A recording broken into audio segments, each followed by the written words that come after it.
Well, hey there, everyone. It is time for Twitter Scope, and I am Dawn Carter. I'm at Dcart on the socials, Periscope, Instagram, Twitter. I'm at Dcart, but on Snapchat, I'm at Dcart because Dcart was taken. So glad you joined me. Who is this lady and what is she talking about? It is time for Twitter Scope. I don't know if you've ever said or you've had friends who have said, I just don't get Twitter or I just don't get social media in general. I signed up for a Twitter account ages ago and it hangs around my neck like an albatross. I don't know how to use social media to connect with my prospects, with my customers, with my tribe, or to create a platform for my brand. So thus Twitter Scope was born. We're up to episode 110 and I'm here every day, usually around 10 a.m. So if you're catching me on the replay, thanks so much for joining me. Today's episode number 110, I'm going to talk a little bit about creating reasons for your tribe to connect across channels. Creating reasons for your tribe. Also known as within the marketing world as omni-channel marketing or something like that. So you don't need to know what that stupid word means.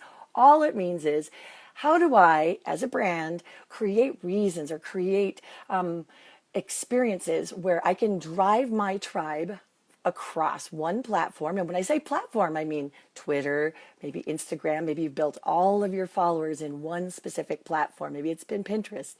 How do you kind of zoom the lens back and think, how do I drive people from the platform where they've gotten to know and love me, maybe to kind of experiment and check me out in other places? So that's what I'm going to talk about today. And this is completely based on my observations. They don't even know that I'm doing this, but I just have to give a shout out for what KSGN here in Southern California. They're a family-friendly radio station. Great. I listen to them all the time, but I want to let you know that they're doing some amazing things, driving their audience, their crowd, their tribe across platforms. So I just wanted to pull some of the lessons that I've been learning by watching them and share them with you.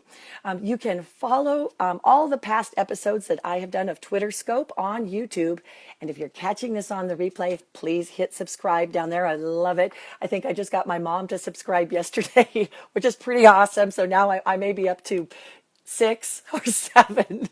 Who cares? We're having fun. So go ahead and subscribe to that channel. So I'm going to go into real quick, how do I create reasons for my tribe who maybe I've amassed this great following on Facebook? How do I get them to go across? So I want to, hey, Becky, thanks for hopping in. How fun. I'm going to start right here. Omni-channel is how we live life. Omni-channel is how we live life. What do I mean by omni-channel? Let me give you an example. Say you're doing business with a certain company like, Disneyland. I was just trying to renew our passes. When we think of getting in touch with a brand, we no longer just think of picking up the phone. Now we think of many different ways. We think of, I could communicate with them via email. I could hop on to Twitter. A lot of people are using Twitter for customer service for brands. You could hop on to, obviously the phone or the web. You can get onto their website. Those are different channels. Those are different ways that the brand has created. Yeah, it is live. Isn't that fun? It's like, it is live. Usually I do these on Periscope, but I've moved over to Facebook Live because it's just a little easy. Actually, I'm doing it both. But anyway, so omni-channel is how we all live. It's how we all think. So if you think of it that way, am I as a brand, am I making my tribe, my customers, am I making it easy for them to reach across the different channels to reach me? Why would you want people to reach across the channels for you? Let me give you 3 reasons why. Why it's a good thing to, for instance, say you've got a great following on Twitter, just say. Great following on Twitter, but you have maybe other information that you would want to give them that really you need to drive them over to your website. Again, one of the great reasons why it's good to get people to cross channels is, number one, it solidifies your relationship, the relationship that people have with your brand.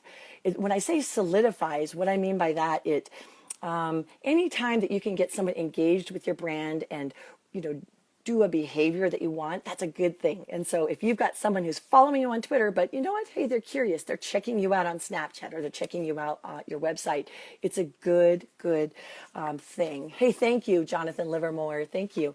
So it solidifies your relationship with your brand. Great example. I know that, was it Zillow is doing this Snapchat yesterday, did a Snapchat promotion with a bunch of influencers where here you've got a brand like Zillow, which is like what, home values. I mean, it's an online brand, but they're basically, I mean, brilliant getting this younger crowd in by grabbing these influencers to create this fun experience that all of these fans of those influencers want to watch and follow along. So just a great way.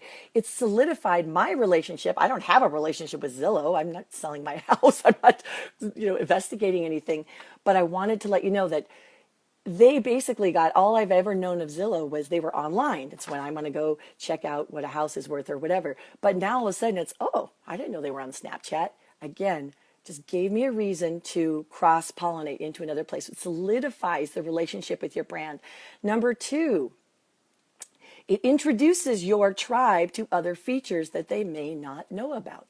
And here I'm going to go ahead and give you the example of KSGN, family-friendly radio station here in Southern California. I was listening to them on the radio, and it's kind of funny because you think, well, they're a big media company, but you know what? Think about it. Even media companies have to develop their brand, right? They have to develop their tribe. Well, you'd think, well, they've got listeners, so that's an automatic tribe, but not necessarily, because you have to think, even radio stations have competition. Spotify, Pandora, you've got people that are maybe not listening to radio stations as much, which is bad news for a radio station. So they've got to do things. They got to be smart. And so I just want to let you know, they have done some great things with getting their tribe to move across their platform. Let me give you an example. So you may not be a radio station. They happen to have that luxury of being one. They've got this great thing that they do on Wednesdays, which is it's called Make a Difference Wednesdays.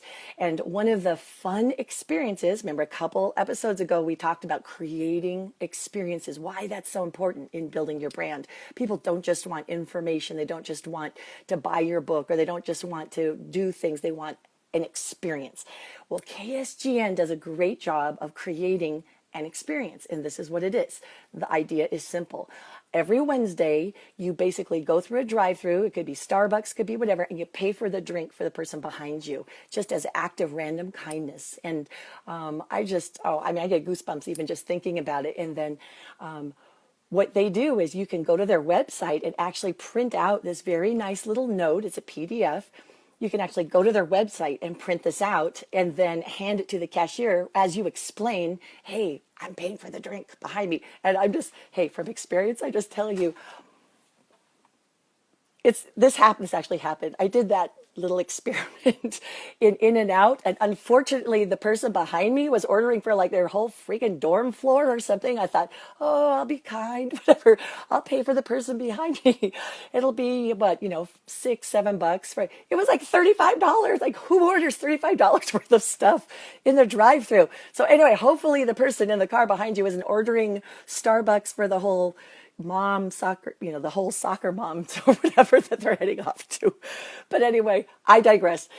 The whole point being, it's an experience, right? You get to do something, you get to make a difference in someone's life. And the nice thing that they do, brilliant, is they actually leave a phone number for the person, the recipient, to call. I guess they hand that to the recipient so they know what the heck went on. So the recipient makes a phone call and says, oh my gosh, so this has never happened to me. Someone just paid for my coffee in the drive-thru. Isn't this cool? I just heard this morning. I was so excited. I bought the coffee for someone behind me. So this chain reaction of kindness. I mean, who doesn't want to be a part of a chain reaction of kindness?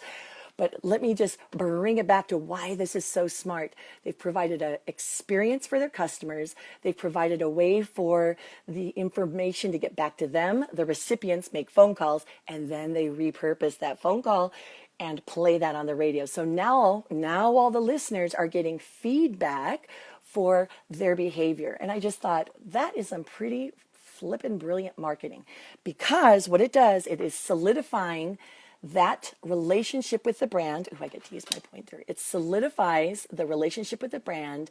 It also introduces people to other features. When you go onto the website, so now via radio, you're sent to the website. Oh, I want to get that little sheet of paper. I want to print it out.